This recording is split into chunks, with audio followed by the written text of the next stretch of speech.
perca a conta, vamos para a quinta lei hermética, que é a lei de ritmo. O movimento do pêndulo à direita vai ser o mesmo, de igual intensidade ao movimento desse mesmo pêndulo à esquerda. Como é que a gente consegue ver melhor isso aí em Dark, né? Todas as intensidades dos acontecimentos dentro da história, eles ocorreram de forma similar, de uma forma igual, nos dois mundos, por exemplo. Quando a gente vê um Uruk no início da história, lá no mundo do Jonas, aquele Uruk que pratica atos de adultério, no mundo da Marta Alterna, a intensidade é a mesma. Aquele Uruk daquele mundo também pratica adultério, continua com as mesmas práticas, ou seja, uma mesma intensidade, mesmo que as histórias ali tivessem sido diferentes para cada um desses Uruks. E a sexta lei hermética, que é causa e efeito. Essa lei, na verdade, você já deve ter ouvido várias vezes na sua vida, e nem é por causa do hermetismo, você já deve ter ouvido falar de diversas outras formas e outras fontes. Nada foge da causa e efeito. Eu, você,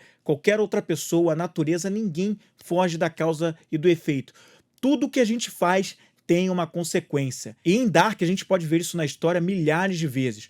Como, por exemplo, quando o Uruk volta no tempo, volta lá em 1953 e num ato de violência ele tenta matar o Helg, justamente para que ele não sequestre o seu irmão Mads lá no futuro e desencadeie todos aqueles acontecimentos de crianças desaparecidas. Mas mal sabia ele, o Uruk, que era justamente o fato dele ter ido lá em 1953 que fez com que o Helg se tornasse essa pessoa que sequestra depois as crianças e que faz toda aquela situação.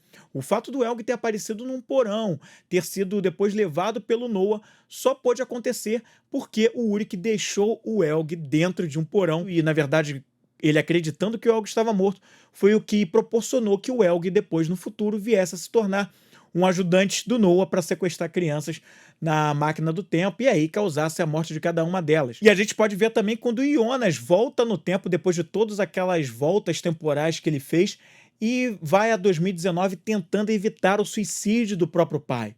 É justamente por voltar em 2019 e tentar evitar o suicídio do próprio pai, conversando com ele, pedindo para que ele não o fizesse, que o pai dele realmente se suicida e deixa a carta para ele. Foi só por causa disso que isso aconteceu, porque, pelo que pareceu na história, o Michael Canval, ou o Mikhail Canval, não tinha a intenção de se suicidar. Ou seja, causa e a consequência, a causa e o efeito. A mesma coisa aconteceu com a Cláudia. Foi justamente o fato dela ter tentado impedir que o pai dela morresse lá em 86, 87, na verdade, foi que acabou causando a morte dele de verdade. Né? Naquela briga que ela teve ali com ele no telefone dentro do apartamento dele, ela não queria que o pai dela morresse, mas foi justamente ela estando ali tentando evitar a morte do pai dela que causou aquela situação toda do falecimento dele. E a própria origem, a própria criação da máquina do tempo no mundo de origem, que acabou fazendo a formação dos dois mundos, o mundo do Jonas e o mundo da Marta Alterna, foi justamente por causa da criação daquela máquina do tempo que aconteceu o apocalipse. Foi justamente por causa daquilo que teve origem os dois mundos, com todas aquelas tragédias acontecendo envolvendo famílias, famílias que, na verdade, no mundo de origem nem existiram, nem existiriam e passaram a existir dali, ou seja, mostrando uma clara evidência de causa e efeito. E para finalizar finalmente esse vídeo, a sétima e última lei hermética, que é a lei de gênero. As coisas têm uma origem, né? Dão uma origem, alguma coisa nasce, né, a partir de algo. E mostra exatamente isso com a criação dos dois mundos a partir daquele mundo origem, aquele mundo original que criou o mundo do Jonas e da Marta Alterna. E mostra também o gênero masculino e feminino. Quando se fala da lei de gênero, não está falando, até para ficar bem claro, sobre o gênero no sentido de sexo, não é isso.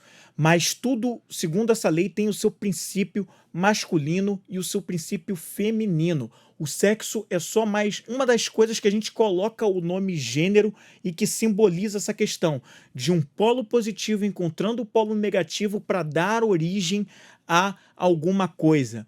Então a gente pode ver isso muito presente em Dark, quando o mundo de origem dá origem a dois mundos, um mundo que é um mundo de Adam, um mundo chamado, segundo as leis herméticas, um mundo positivo, no caso, que a gente poderia dizer assim, um mundo masculino, e o mundo da Marta alterna, que é o mundo feminino, um mundo negativo. Não negativo e positivo, também trazendo aqui num sentido pejorativo, ou bom ou ruim. Não é isso, mas como uma conexão entre dois polos que dá origem a alguma coisa, dá origem a um fato. E essa Marta e esse Jonas deram origem àquele infinito, aquele personagem que aparece como um trio, né, em diferentes épocas de vida, que andam sempre juntos. Aquilo ali também foi uma origem, também originou alguma coisa. Então a gente consegue ver esse princípio de geração a partir daí.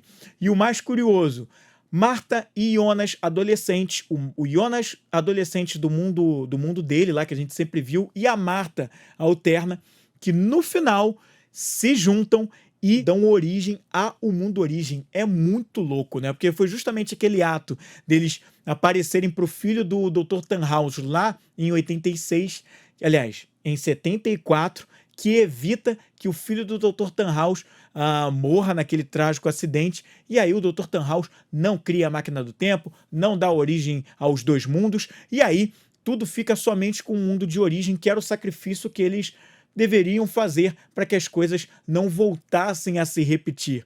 Então perceba que o próprio Jonas e a Marta deram origem ao mundo de origem também, para que ele continuasse existindo ou voltasse a existir, depende do ponto de vista em que se olha. E uma reflexão que essa lei de gênero deixa também é para a gente pensar um pouco sobre quais ideias são realmente nossas.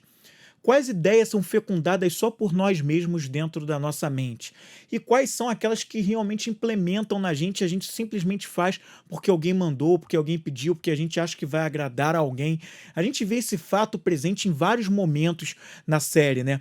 O Adam e a Eva, né, manipulando pessoas para fazer com que as coisas sejam de acordo com o jogo deles.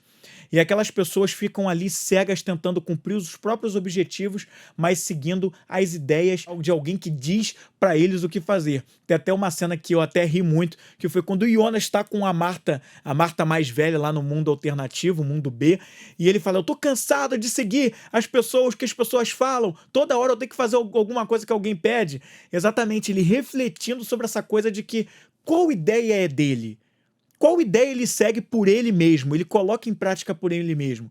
Ele está o tempo todo sendo usado como uma peça num tabuleiro para cumprir algo para alguém. Embora ele siga assim, sempre buscando um objetivo dele, mas muito primeiro sendo talvez enganado por algo que alguém está pedindo para que ele faça, dizendo que com isso ele vai conseguir o que quer, né? E aí ele vai lá e faz, muitas vezes sem questionar, e acontece tudo aquilo que a gente vê na série, que coloca esse loop infinito de coisas.